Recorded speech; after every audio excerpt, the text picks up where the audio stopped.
আপনি ছেলে হন বা মেয়ে, ব্যক্তিগত জীবনে একটা জিনিস মেনে চলা উচিত।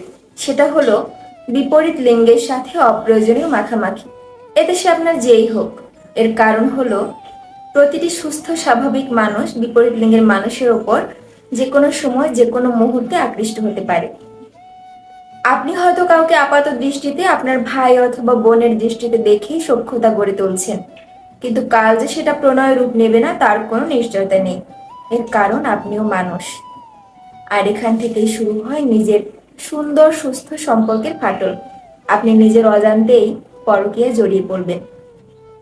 এই সামাজিক যোগাযোগ মাধ্যমের যুগে মেসেঞ্জারে বা কমেন্টে আজ যাকে ভাইয়া আপি বলে হেলে পড়ছেন, কাল যে সে আপনাকে গিলে খাবে না তার কোনো নিশ্চয়তা নেই। তাই নিজে সাবধান থাকুন, নিজের সম্পর্ক সুস্থ রাখুন, নিজেও সুস্থ থাকুন।